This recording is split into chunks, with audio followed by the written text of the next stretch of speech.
Hola, soy Nori, educadora sexual de la Fundación Mi Cuerpo Mincop, la cual ofrece educación sexual integral a adolescentes en Colombia y México.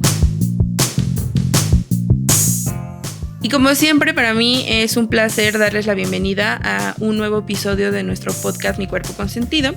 Y obviamente ya saben que siempre hay otra persona en el otro micrófono invitada a contarnos una historia, a hablar de algún tema en específico. Y el día de hoy estoy con mi compañera Stephanie.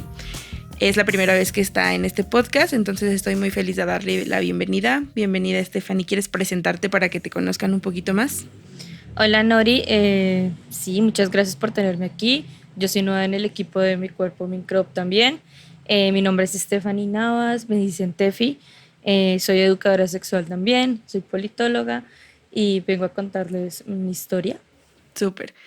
Y bueno, pues justo Stephanie nos va a contar su historia con una cirugía que ya nos dirá más el nombre y tal, pero digamos que es para más fácil entender, es una reducción mamaria, ¿no? Y vamos a reflexionar al respecto y también vamos a reflexionar sobre los estereotipos de belleza y cómo prevalecen fuertemente sobre la salud de las personas, ¿no?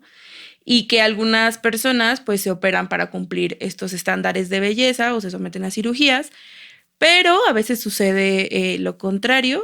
Y bueno, pues Stephanie nos va a contar su historia y me gustaría iniciar que nos contaras como qué fue lo que te llevó a hacer esta cirugía. Bueno, Nori, desde que era muy pequeña y me desarrollé, siempre tuve unas mamas muy grandes, tenía unos senos muy grandes y eso conllevó a que a lo largo de mi vida me doliera mucho la espalda o tuviera algunos problemas que eran consecuencias del peso mismo de las mamas, como por ejemplo, como te dije, el dolor en la espalda por el esfuerzo en la columna, también tenía unas infecciones dermatológicas en los pliegues debajo de las mamas, en donde pues es una zona en donde al tener las mamas tan grandes es una zona que es perfecta para el cultivo de infecciones por el sudor, por el calor. Y también a veces con el peso de las mamas se desgarran los músculos porque es muy difícil soportar ese peso. Como para darte una idea, yo tenía en ese momento un 40 triple en talla de busto. Que es bastante grande, sí. Y bueno, me imagino que era necesaria la cirugía por todas estas problemáticas que podrían generarse de salud, ¿no? Pero para ti en ese momento o sea, ¿ya habías tomado la decisión o lo estabas dudando? ¿O cómo fue ese proceso de tomar la decisión? Si sí querías, si no querías, ¿por qué? A mí hace mucho tiempo, muchos años me lo había recomendado una doctora, una dermatóloga, porque era normal que yo fuese a su consulta y le dijeran como, mira, tengo mucho ardor, tengo muy irritada la piel aquí entre los senos, etcétera. Pero yo nunca lo había considerado porque mi identidad se había construido a raíz pues como de esa figura de eres una mujer latina, eres voluptuosa, pues lo que más llamaba la atención siempre en mis parejas era como, tiene el busto muy grande. Y aquí en Colombia se habla mucho como de la amiga tetona. Uh-huh. Entonces yo era la amiga tetona. Y bueno, entonces uno construye su identidad a partir también de cómo se percibe corporalmente y yo no hice caso. Hasta que ya fue demasiado el dolor que ya me llevó a tomar la decisión como, bueno, sí debería considerar la cirugía. Ok. ¿Y cómo fue entonces el proceso, o sea, para poder realizarte la cirugía? Listo, bueno, aquí en Colombia hay algo que se llama EPS, que es pues como el servicio de salud de la seguridad social, y también hay algo que se llama medicina prepagada. Yo intenté hacer todo el proceso con la EPS, pero era muy demorado porque primero pues las citas te la dan como para cada 4 meses, 5 meses, y aparte siempre que iba a un doctor, pues ahí los doctores en su mayoría tienen como una visión muy gordofóbica de la imagen corporal, entonces siempre me decían como, mira, tienes que adelgazar y los senos se te van a ir porque son pura grasa. Uh-huh. Entonces yo les explicaba que desde hace muchos años, y yo no siempre fui gorda, pues lo que culturalmente se considera gordo, yo fluctuado mucho mi peso y desde que era muy delgada hasta que he estado muy gorda, mis pechos siempre han sido muy grandes. Entonces yo les explicaba eso, pero ellos siempre tenían la visión de que tienes que adelgazar, o sea, no veían mis dolencias, sino que veían nada más mi físico y con eso ya tenían como la conclusión de cuál era la solución. Entonces, claro, eso a mí me llevó primero a como a sentirme mal conmigo misma, Claro. porque me estaban criticando el físico, y segundo, como una victimización ahí, una revictimización, ya tenía mucho dolor y ellos me están diciendo que ese dolor es a causa de mis hábitos alimenticios, de mi peso, etcétera, de mis decisiones, y entonces están invalidando todo esto que yo estoy sintiendo. Yo dije, sinceramente, no quiero seguir con ese proceso porque es agotador emocionalmente y también físico, porque tú tienes que ir a hacer filas, a sacar las citas, etcétera. Entonces, afortunadamente, mi familia tiene la opción de tener medicina prepagada, que precisamente es una medicina ya que tú pagas especializada y tú puedes elegir quién te atiende, cuándo te atiende, ya está más como a tu disposición. Y así hice el proceso. Y encontré unos doctores y un cirujano que sí me creyeron, sí dijeron como, mira, definitivamente aquí tenemos que operarte. Me mandaron a hacer exámenes, se dieron cuenta que la mayoría del peso de mis senos era tejido mamario y que por eso no, a pesar de que redujera mucho de peso, normalmente el tamaño no variaba de ellos. Ahí el problema. Claro. Entonces con eso ya fue súper rápido. Tuve que ir a un traumatólogo, tuve que ir a la dermatóloga, ellos me recomendaron la cirugía. El cirujano plástico reconstructivo también me dijo como yo también lo recomiendo porque ellos se toman unos diámetros de en dónde debería estar tu pezón según tu cuerpo, qué tan caídas están, etcétera. Y él lo recomendaba la prepagada y listo, no tuve que pagar nada inicialmente. Ya. Para quienes nos escuchan desde México, creo que es importante contextualizar. Y es que básicamente la prepagada sería como la salud privada y lo que mencionabas de la EPS o IPS es como la pública, ¿no? Como aquí en México si fueras al IMSS, al ISSSTE, que sabemos que pues aunque somos países diferentes, pues compartimos muchas similitudes y en esa situación de la salud, el acceso a la salud, pues estamos casi que en las mismas, ¿no? Entonces, bueno. Pero me gustaría más como que nos contaras sobre justo esta idea de que mencionabas sobre tu cuerpo, ¿no? ¿Cómo percibías tu cuerpo y por qué también te negabas a esto? Creo que es muy importante reflexionar sobre los estereotipos de belleza. Por un lado, lo que mencionas que te decían, si bajas de peso, van a reducir, ¿no? Y eso lo podemos encontrar en cualquier condición que tenga cualquier persona. Siempre el personal de salud te va a recomendar que bajes de peso, cuando el problema de raíz no siempre viene de ahí, ¿no? Y por otro lado, esta necesidad tal vez de mantener tu cuerpo como muy, digamos, entre comillas, femenino, ¿no? Entonces quisiera saber cómo fue esa parte emocional. ¿Cuántos años tenías cuando estaba sucediendo todo eso? Eso fue en el 2018, no sé cuántos años tenía, creo que eran 23, 22 años por ahí. Ok. Y sí, yo creo que la identidad que yo había conformado, que yo había formado de mí, incluía mucho esa imagen hipersexualizada de mujer. Sobre todo yo había vivido en Europa y lo que más me identificaba a mí como latina era mi cuerpo, casualmente. Entonces yo creo mis parejas siempre lo han resaltado mucho, mis amigas me reconocían por eso y siempre como que me chuleaban mucho, me decían cosas buenas cuando me ponía determinada ropa, etcétera. Así que yo basé mucho mi imagen como mujer en eso. Entonces yo decía, si ya no voy a tener eso, ¿quién soy? ¿Cómo me voy a percibir? Si es lo único que de pronto me gusta de mí corporalmente. ¿Por qué? Porque ya había sufrido muchos comentarios gordofóbicos, no solo de la sociedad, sino también de los doctores, que eran los que se supone que me tenían que ayudar. Entonces yo decía, mi cuerpo, no me gusta mi cuerpo no vale, pero esta parte de mi cuerpo casualmente sí es socialmente aceptada.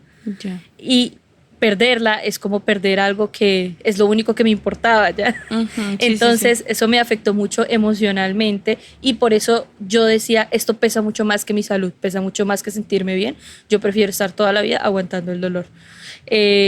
Y yo creo que eso afecta, eso cambió pues obviamente con el tiempo y con un trabajo de construcción, pero en ese punto de mi vida que estaba mucho más joven, pesaba mucho más esto. Y la gran cuestión que yo tenía era, van a quedar lindas, van a quedar bien. Y por eso el médico me recomendó ponerme 2 implantes mamarios para ser más reales. Ok, sí, para que no quedaran como caídas, ¿no? Y que otra vez fueran más estéticas, me imagino. Exactamente. Además, pues él lo dijo como eres una persona joven, entonces todavía tienes que verte bonita y eso ahí entra como en otra discriminación. Es como, entonces cuando las mujeres son madres, Sí. cuando las mujeres ya están viejas, ya tienen cierta edad, entonces ya no son sujetos de deseo. Y también me reafirmó esa idea de que si no tengo senos, entonces no me van a desear. Entonces tengo que tenerlos. Y preferí pagar aparte esos 2 implantes porque eso era ya estético. Entonces no lo cubría. Ok, eso ya no era necesario, digamos, para tu salud. Exactamente. Y eso implicó como algo más en mi recuperación, como otro nivel de recuperación dentro de ya toda la recuperación que implicaba la reducción. Ok, ¿y quieres contarnos un poquito más de eso? O sea, mi principal duda es si tuviste algún tipo de acompañamiento psicológico en ese momento, porque por lo que mencionas es fuerte y es impactante para las personas tener digamos que una parte del cuerpo que justo es tan sexualizada, que a lo mejor en las personas que te rodean era como tan, no sé si decir alabada sea la palabra correcta, pero como que era muy significante para ti, para tu personalidad, para cómo te percibían el resto de las personas, es justo tus pechos, ¿no? Esta parte de tu cuerpo y que se haya modificado, pues puede ser algo impactante, además de las cuestiones de salud. Entonces, ¿hubo algún tipo de acompañamiento? ¿O cómo? No. En ese momento no tenía acompañamiento psicológico. Yo, de hecho, actualmente ya sé que sufro de trastorno de ansiedad generalizado y me di cuenta que eso fue como también un detonante para mis ataques de pánico y crisis de ansiedad.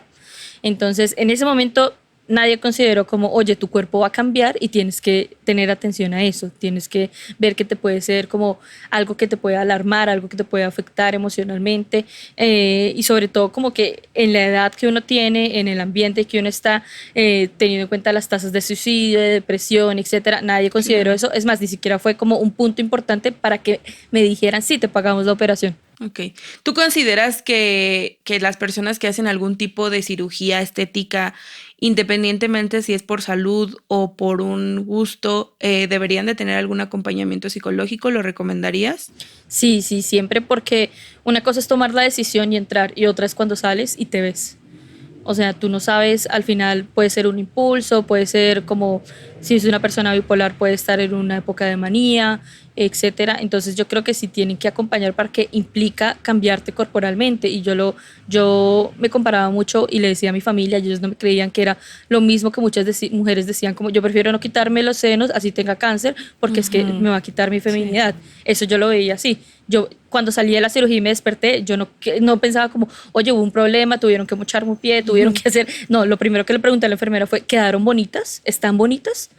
Entonces ahí veía como ahí se ve como la necesidad de cumplir todavía ese estereotipo. Claro. Lo que más me importaba a mí era cumplirlo, más que mi salud misma. Sí, es muy fuerte esto que mencionas y creo que a muchas personas nos pasa en diferentes situaciones el que a veces pesa más lo estético o cumplir esos estándares de belleza a nuestra propia salud, ¿no?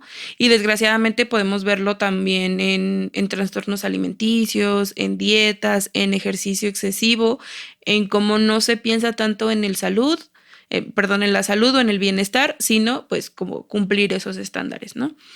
Y Tefi, me gustaría que nos contaras ahora cómo estás ahora con después de que han pasado varios años de esta cirugía, de esta reducción mamaria, cómo te sientes, no solo emocionalmente, sino también físicamente y cómo estás percibiendo ahora tu cuerpo. Bueno, en cuanto al resultado que tenía que tener la operación, obviamente fue exitoso en cuanto que los malestares que tenía previos a eso sí se mejoraron. O sea, yo dejé de sentir dolor en la espalda instantáneamente, de tener infecciones en la piel, pero mi cuerpo cambió. Efectivamente, es una cirugía que tiene mucha cicatriz, entonces yo no me era capaz de verme ni siquiera al espejo porque yo sentía que era feo, o sea, de hecho una vez lo dijeron, es estar remendado, ya no vales lo mismo, tu cuerpo no es igual.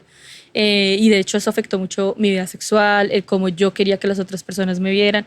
Yo misma dejé de sentir, o sea, como de verme como una persona que podía tener deseo, que podía ser deseada por otros, precisamente porque mi cuerpo ya no era igual.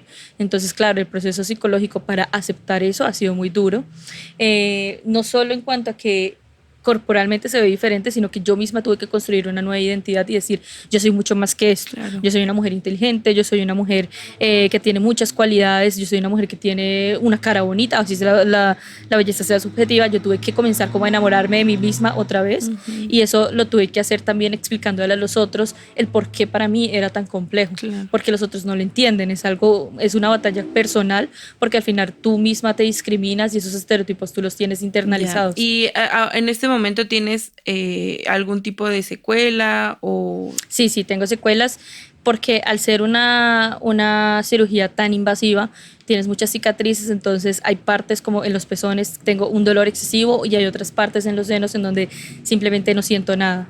Hay cicatrices muy grandes porque al ser una cirugía en donde tiene muchas intersecciones de varias aperturas, entonces se abren los puntos y quedan cicatrices muy amplias. Eso afecta obviamente corporalmente y las cicatrices son piel sensible al final.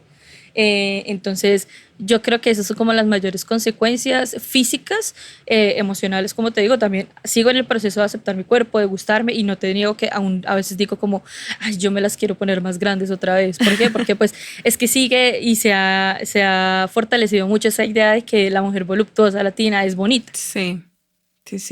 Mira que dices algo muy interesante ya para ir cerrando, esto de que mencionabas de que te tuviste que enamorar otra vez de ti.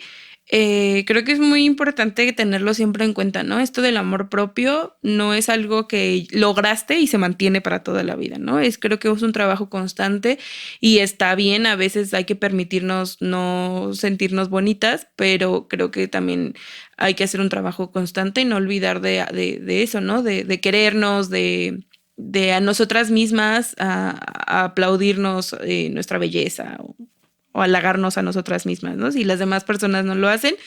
Mi mamá tiene un dicho que dice como, con que me quiera yo misma, que el mundo ruede. Entonces creo que es una bonita lección. Y ya para cerrar esta conversación tan interesante, ¿qué le recomendarías a las personas que nos escuchan y están pasando por lo mismo que tú? Yo creo que lo más importante es recordar que tú no eres una sola cosa. Una característica no te hace completamente, sino a mí me ha servido mucho hacer listados de cosas en las que soy buena, y eso lo hago con mi psiquiatra, porque es muy difícil reconocer cosas buenas en ti mismo. Claro. Para uno es muy fácil reconocer lo malo en sí mismo y darse duro. Es como, yo sí soy tonta, yo sí soy fea, yo sí me equivoqué, qué boba. Pero reconocer las cosas buenas es difícil, y cuando las reconoces y te las recuerdas, dejas de centralizarte o caracterizarte solo en una cosa, como lo único bueno mío es esto, porque eso único bueno se puede desaparecer. Uno envejece, los accidentes suceden, las cosas cambian, no siempre son estáticas, entonces tienes que aprender a valorarte en cada etapa. Muchas gracias por eso, creo que es muy valioso. Es una reflexión muy importante que deberíamos de tener en todo momento de nuestras vidas, ¿no? Todo cambia. Nosotros también cambiamos.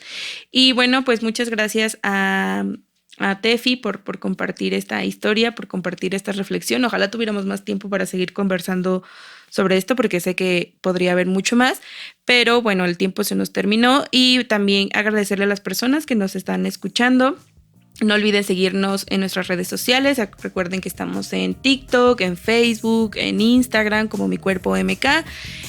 Hace algunos meses inauguramos o estrenamos una nueva versión de nuestra página web. Está como micuerpomk.com. Ahí van a encontrar como mucho material también muy interesante. Y por supuesto no se olviden de activar las notificaciones en su plataforma de podcast favorito para que no se pierdan ningún episodio. Y muchas gracias por escucharnos. Muchas gracias, Tefi, y nos escuchamos hasta la próxima. Chao. Gracias. Bye.